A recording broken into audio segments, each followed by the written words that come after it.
नमस्कार दोस्तों, आपका स्वागत है 12 ज्योतिर्लिंग की यात्रा की 10वीं कड़ी में, जहां हम आपको लेकर चलते हैं महाराष्ट्र के नासिक में स्थित त्र्यंबकेश्वर ज्योतिर्लिंग के पवित्र धाम में। कहते हैं जो यहाँ भगवान त्र्यंबकेश्वर के दर्शन कर लेता है उसका हर कष्ट मिट जाता है और उसे जीवन में सुख शांति का आशीर्वाद प्राप्त होता है।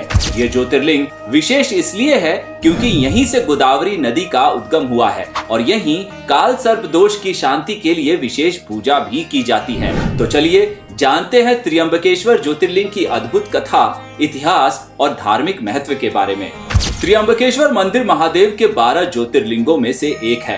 हिंदू मान्यताओं में त्र्यंबकेश्वर मंदिर को अत्यंत पवित्र स्थलों में गिना जाता है और भगवान शिव के भक्तों के लिए ये बहुत बड़ा तीर्थ स्थल है। भोलेनाथ को समर्पित ये पौराणिक मंदिर महाराष्ट्र में नासिक एयरपोर्ट से 30 किलोमीटर की दूरी पर त्र्यंबक नाम के गांव में स्थित है। यहीं पर गोदावरी के रूप में गंगा के धरती पर आने की कहानी भी प्रचलित है। इस मंदिर से जुड़ी कथा अत्यंत रोचक है। कथा के अनुसार प्राचीन समय में ब्रह्मगिरी पर्वत पर देवी अहिल्या के पति ऋषि गौतम रहते थे और तपस्या करते थे। उसी इलाके में बहुत ऋषि मुनि भी रहते थे। क्षेत्र में कई ऐसे ऋषि थे जो गौतम ऋषि से ईर्ष्या करते थे और उन्हें नीचा दिखाने की हमेशा कोशिश करते रहते थे। ऋषियों ने मिलकर षड्यंत्र रचा और एक गाय को उनके आश्रम में भेज दिया। जब महर्षि गौतम पानी लेने पहुंचे तो वो गाय उनके सामने आ गई और छूते ही गिर पड़ी।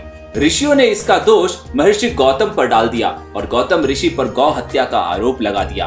सभी ने कहा कि इस हत्या के पाप के प्रायश्चित में देवी गंगा को यहाँ लेकर आना होगा।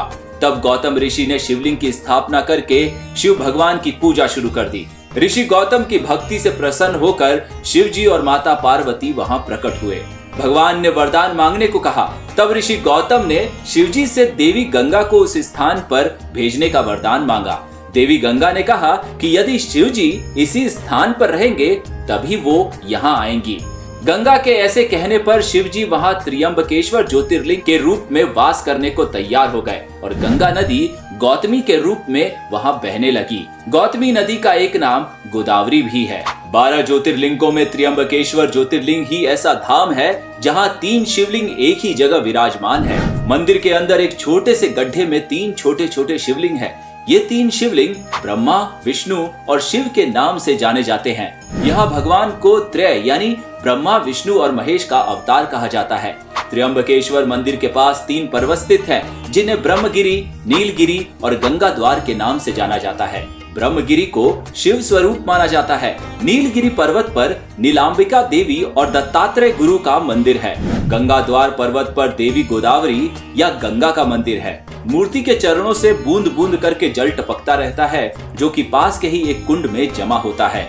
आपको बता दें कि जब सिंह राशि पर बृहस्पति आते हैं तब इस गौतमी तट पर सकल तीर्थ, देवगण और नदियों में श्रेष्ठ गंगा जी पधारती हैं तथा महाकुंभ पर्व लगता है।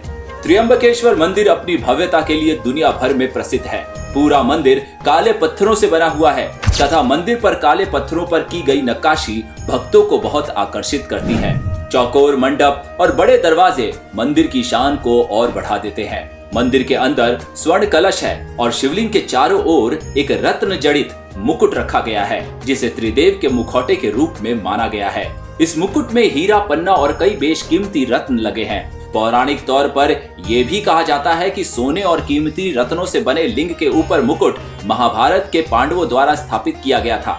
त्र्यंबकेश्वर मंदिर में इसको सिर्फ सोमवार के दिन शाम 4 से 5 बजे तक दर्शनार्थियों को दिखाया जाता है। वैसे तो यहाँ साल भर भक्तों की कतार लगी रहती है, पर सावन का महीना सबसे सही माना जाता है।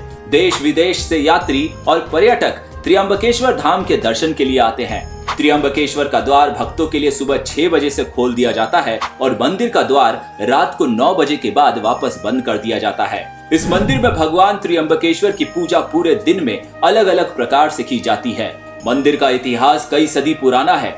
मुगल काल के शासकों ने भारत के अंदर कई शहरों में हिंदू देवी देवताओं के तीर्थ स्थलों को ध्वस्त करवा दिया था। उनमें से एक नासिक का त्र्यंबकेश्वर मंदिर भी है। मुगलों के हमले के बाद इस मंदिर के जीर्णोद्धार का श्रेय पेशवाओं को जाता है।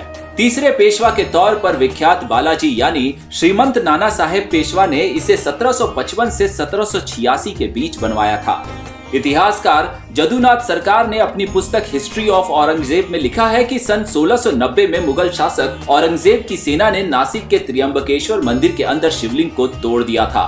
मंदिर को भी काफी क्षति पहुंचाई थी और इसके ऊपर मस्जिद का गुंबद बना दिया था। यहाँ तक कि औरंगजेब ने नासिक का नया नाम भी बदल दिया था। सन 1751 में मराठों का फिर से नासिक पर आधिपत्य हो गया।